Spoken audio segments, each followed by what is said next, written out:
कल हमने बात की थी बीजी व्यंजक के गुणा की, जिसमें कि सबसे महत्वपूर्ण क्या था, जो बातें हमने जानी थी वो ये था कि जब हम बीजी व्यंजक का गुणा करते हैं तो स्थिरांक में गुणा होता है और चरांक का चरांक में। और जब हम गुणा करते हैं तो जो चरांक की घात होती है वो आपस में जुड़ती हैं। ये मेन इसमें बात है जो याद रखने वाली है। अब जब हम बात करते हैं बीजी व्यंजक के भाग की, तो बीजी व्यंजक के भाग में भी यही है कि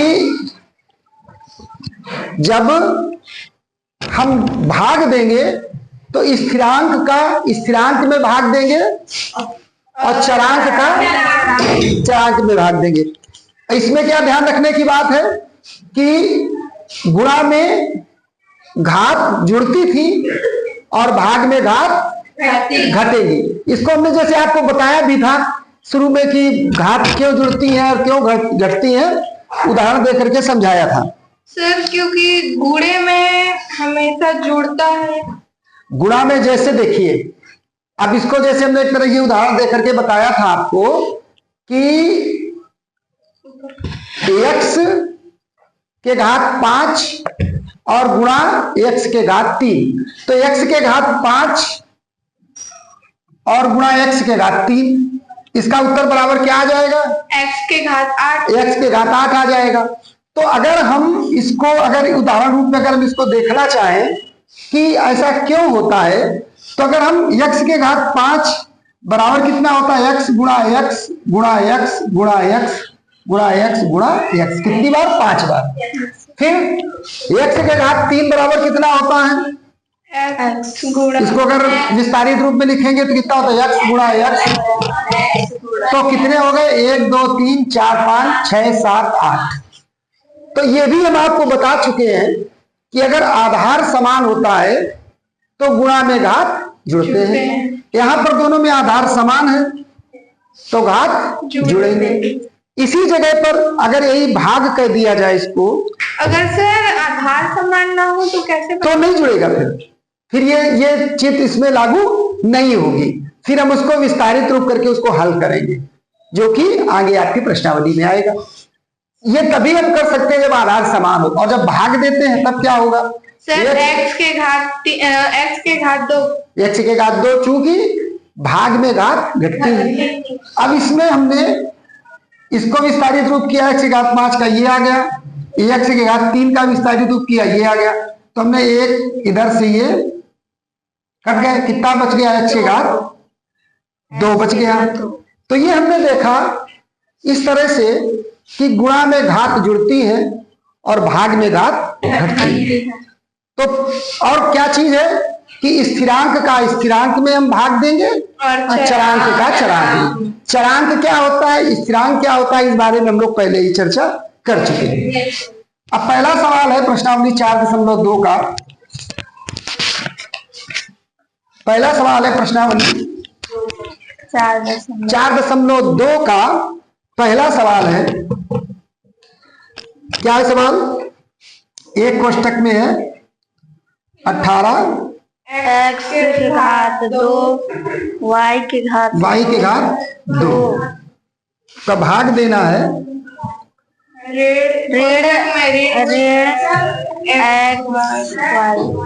ऋण 6xy। अब ये बताइए कि इसमें स्थिरांक क्या है, चरांक क्या है? सर ऋण 6 ये स्थिरांक है और x y घात 2 या y का वर्ग, y का स्क्वायर और xy ये क्या है? चरांक है। देखिए हमें पता है कि a के घात हम जानते हैं, a के घात m भागित a के घात n बराबर a के घात m ऋण n, मगर अर्थात भाग में घात घटती है। तो हम जब घात अगर ज्यादा है तो अगर हम उसका विस्तारित रूप लिख करके घटाएंगे तो उसमें दिक्कत होगी। अभी हम क्या कर सकते हैं इसको लगाने में, ध्यान दीजिए। सर एक्स के घात भी 2 है। Yes sir. एक्स के घात 2 है, एक्स के घात 2 वाई के घात 2 है ना, एक्स के घात 2 वाई के घात 2।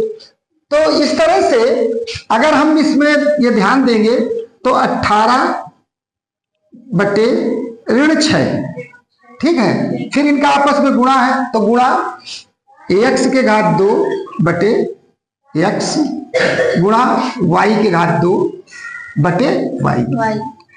अब देखिए इसको हम आपको दो तरह से लगा करके सवाल को बताएंगे।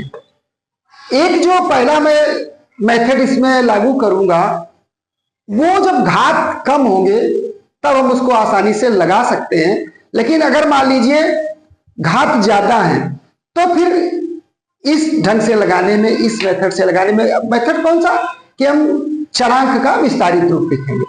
जैसे अब ये हो गया, इसका हमने 18 में ऋण 6 का भाग दिया, क्या आ जाएगा?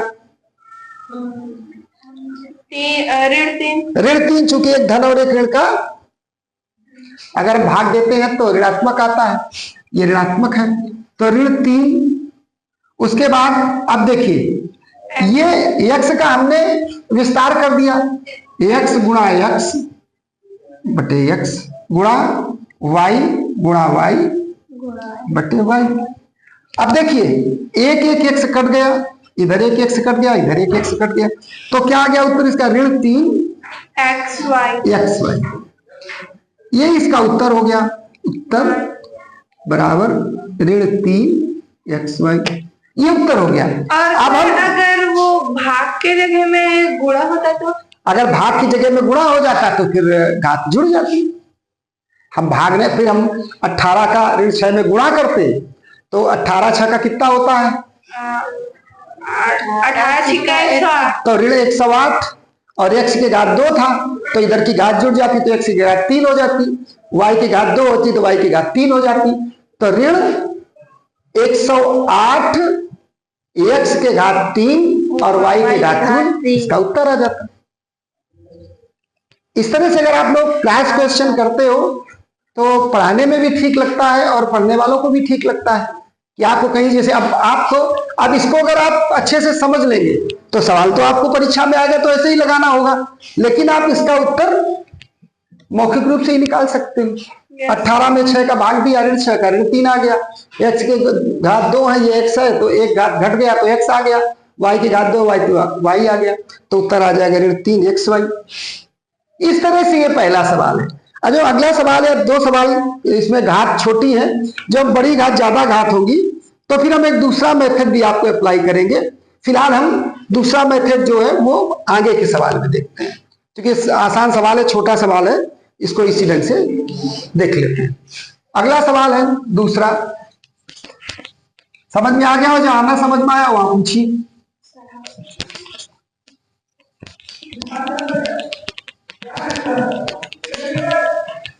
दूसरा सवाल क्या है?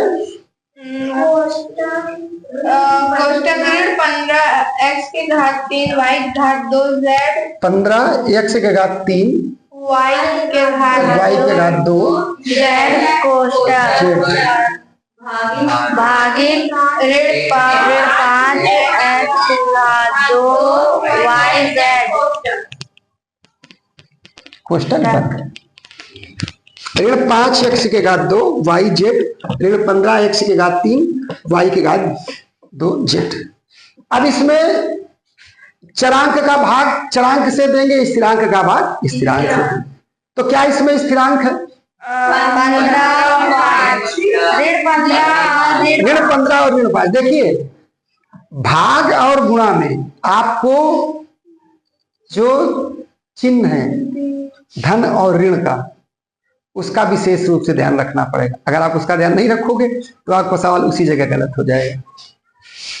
तो इस तरह से ऋण 15 बटे ऋण 5 गुणा x के घात 3 x के घात गुणा y के घात 2 बटे y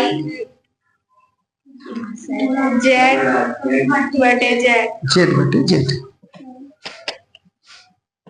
अब इसमें सर सिर्फ 3 आएगा।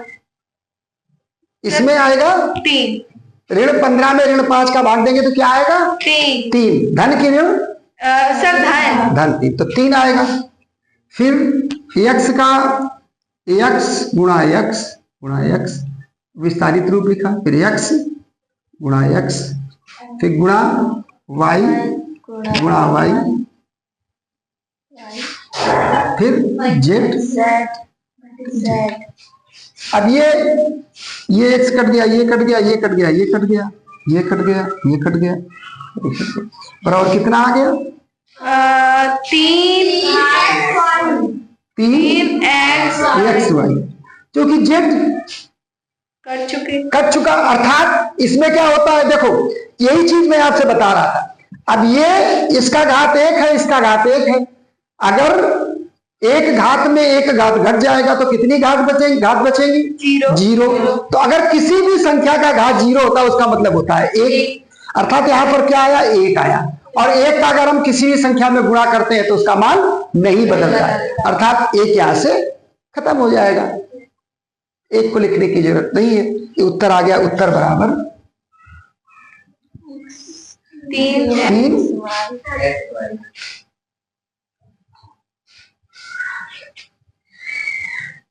X Y.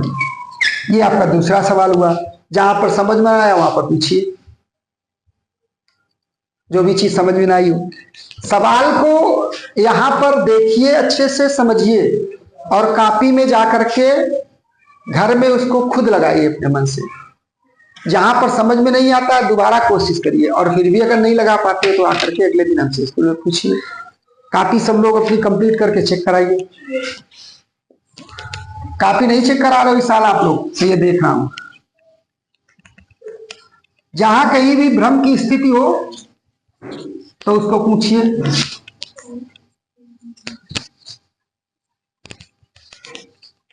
आज तीसरे पीरियड में भी मैं अंग्रेजी पढ़ाऊंगा, ये गणित पढ़ाऊंगा। ये कंप्लीट करनी है प्रश्नावली। इंग्लिश के पहले सर विज्ञान मैम नहीं आई है तो आप पढ़ा दीजिए। हाँ वही तो मैं उसी में तो पढ़ाऊंगा मैं।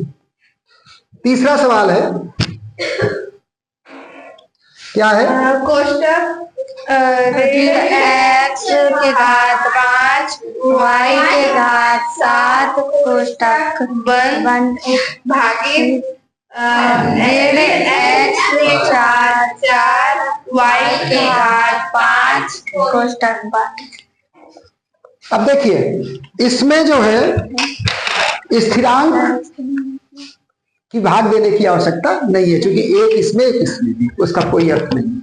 बराबर ऋण x के घात 5 बटे x के घात 4 गुणा y के घात 7 बटे y के घात 5। अब देखिए, अब इस जगह में आपको इसका विस्तारित रूप लिख करके इसको लगाने की बात नहीं कहूंगा सर, क्योंकि मतलब वो x ही रहेगा और y का आएगा y के घात 2। नहीं, इसलिए मैं कह रहा हूं कि इसमें आपको जैसे y के घात 25 लिखा है तो आप पूरा लाइन से 1 2 3 4 5 25 लिखते चले जाओगे, तो वो व्यवहारिक बात नहीं होती है। अब हम किस जगह पर आएंगे कि हम जानते हैं कि चूंकि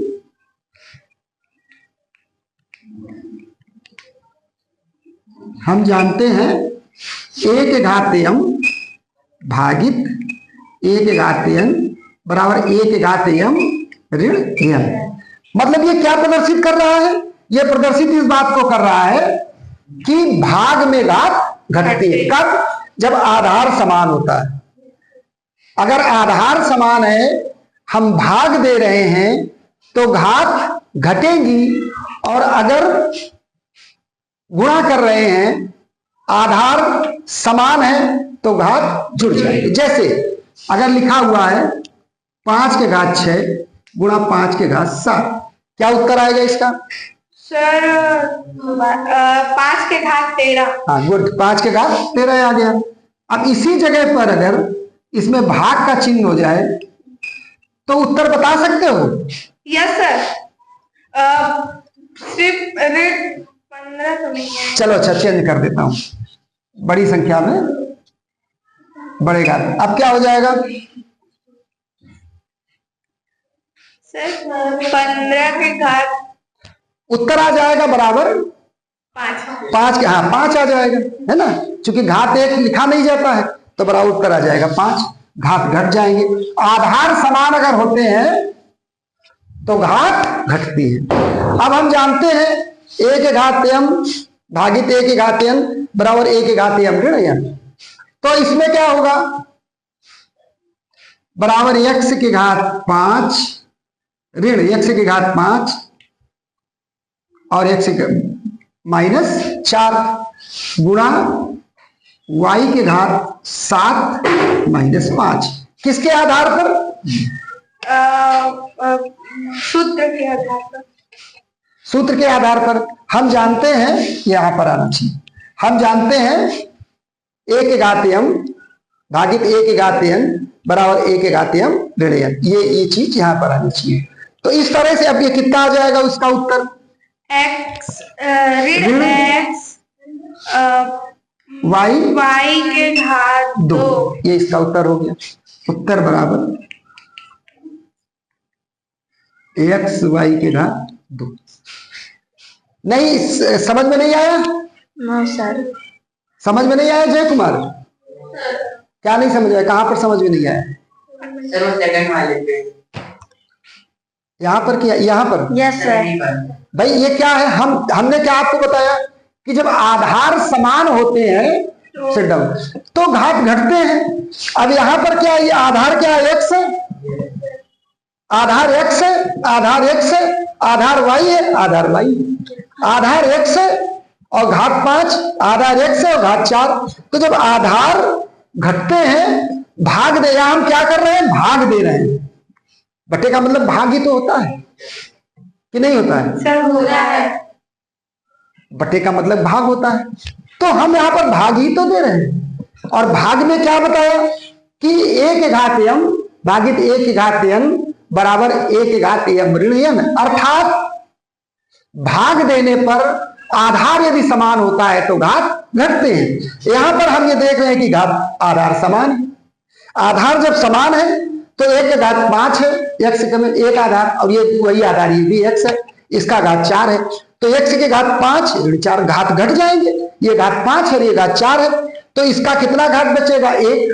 तो 1 को लिखा नहीं जाता। 1 तो अंडरस्टूड होता है, वो घात 1 ही, तो ये x हो गया। इसके बाद ये y के घात 7 है और ये y के घात 5 है, अर्थात आधार समान है। जब आधार समान है तो इसमें फिर घटेंगे आधार, घात घटेंगे, आधार समान है। तो आ गया y के घात 2। क्या अभी भी कोई दिक्कत? सिर्फ इसमें देखो, ये सवाल इस तरह के होते हैं कि अगर आपने समझ लिए तो आपको पेन चलाने की आवश्यकता नहीं है, पेंसिल चलाने की आवश्यकता नहीं है, आप इसका उत्तर ऐसे ही बता सकते हो। ऋण x के घात 4, ये ऋण है ये ना, तो इसमें तो ऋण नहीं लगा हुआ है। Yes sir. तो ये अगर हमसे चूक हो रही तो आपको ये ऋण होगा ना, ये भी ऋण है, ये भी ऋण है। सर तो वो तो धनात्मक में आएगा। Yes sir. नहीं तो धनात्मक में तो आएगा, तभी तो धनात्मक में आएगा।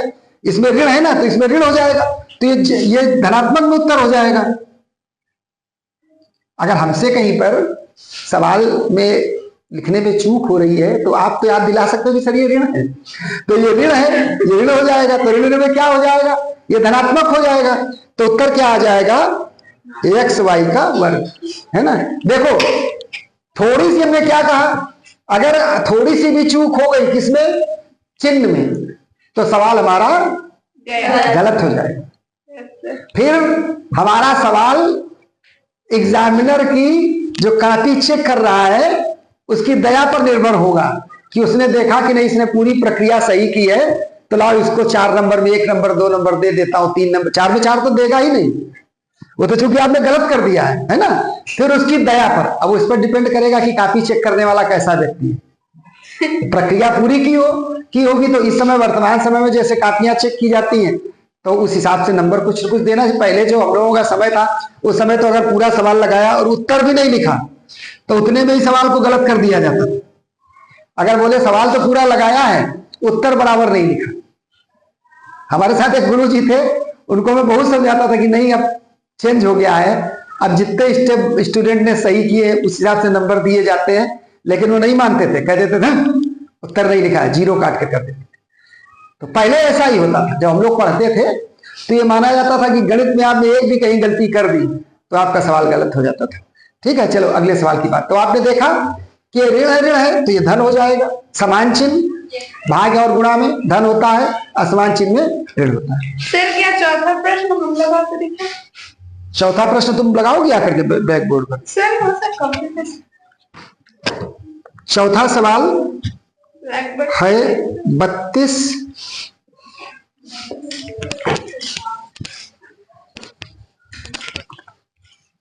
सरल है सवाल। Yes sir. इसके बाद जो प्रश्नावली 4.3 है वो थोड़ा सा कठिन है। उसमें क्योंकि है क्या कि उसमें भाग और गुणा। इसके बाद जो 4.3 प्रश्नावली है उसमें दोनों प्रक्रियाओं को करना होगा। भाग और गुणा दोनों प्रक्रियाएं उसमें 4.3 में, इसलिए वो थोड़ी सी कठिन लग सकती है। बाकी जो प्रश्नावली है ये कठिन नहीं है। ये देखिए पहले कोष्टक में 32 a के घात 4 और बोलिए बी के घात 2 c। एक कोष्टक में, दूसरे कोष्टक में भाग ऋण 8 b c, ऋण 8 a b c। अब देखिए चरांक का चरांक और स्थिरांक से भाग देना है। विष्णु इसमें स्थिरांक क्या क्या है?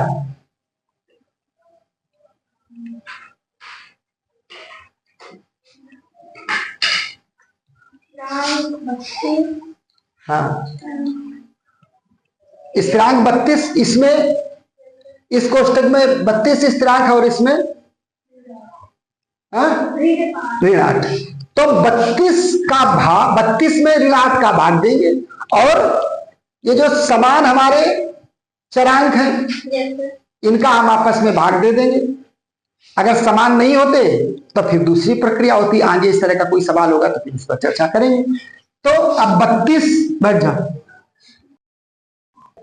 32 का भाग देंगे ऋण 8 का, गुणा a के घात 4 a, हाँ,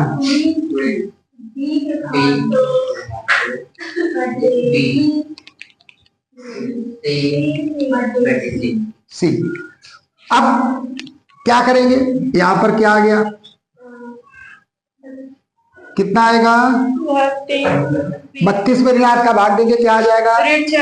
ऋण 4, फिर गुणा। सर बन गया सर। ठीक है, सबको समझने दो। पीछे प्रियांशी भी बैठी है और भी बैठे हैं, तो उनके हिसाब से a के घात 4 और इसमें कितना घात है? सर 1।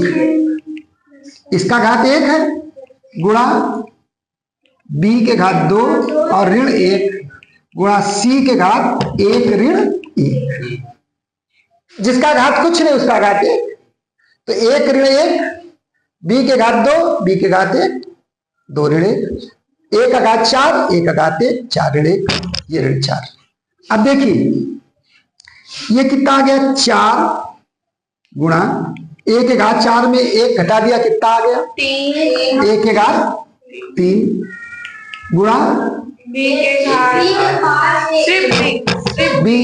सिर्फ b गुणा फिर c के घात 0 और c के घात 0 का मतलब 1। किसी का भी अगर घात 0 उसका मतलब 1 होता है। किसी का घात 0 मतलब 1 और किसी का घात 1 होता है तो उसका मतलब लिखा नहीं जाता, वो स्वयं में। तो अब ये क्या हो गया? बराबर कितना आ गया? ऋण 4 गुणा a के घात 3 गुणा a के घात, अब इसको गुणा लिखने की जरूरत नहीं, ऊपर लिख चुके हैं हम लोग ना। तो ऋण अब इसमें क्या होगा, यहां पर वही लिखेंगे, हम जानते हैं इसके सामने a के घात m भागित a के घात n बराबर a के घात m ऋण n। ये लिखना जरूरी है सवाल को काफी चेक करने वाले को समझाने के लिए कि ये किस तरह से आया, तो ये लिखना जरूरी है उसके सामने। अब ऋण 4 a के घात 3 और b, a के घात 4 था, एक घात घट गया, तो ये इसका उत्तर आ गया। उत्तर बराबर, मेरा उत्तर भी वही आया। तो अगर सही होगा तो आएगा, ये गलत होगा तो नहीं आएगा। तो इस तरह से ये सवाल लगा। सवाल को गणित में लगाने के बाद एक बार जरूर चेक करिए कि सवाल वो किस तरह से लगा हुआ है। अब इसमें एक 5वां सवाल बचता है, इसको आप बताइए। प्रश्न क्रमांक 1 में ये 5वां सवाल बचता है, इसको बताइए। तो मैं बता देता हूं, नहीं तो आप लोग अगर कोशिश करना चाहो लगाने की तो आप कोशिश कर सकते। इसका उत्तर आएगा ऋण 4 एक घात। आप लोग लगाना चाहो तो इसको लगा सकते हो। 2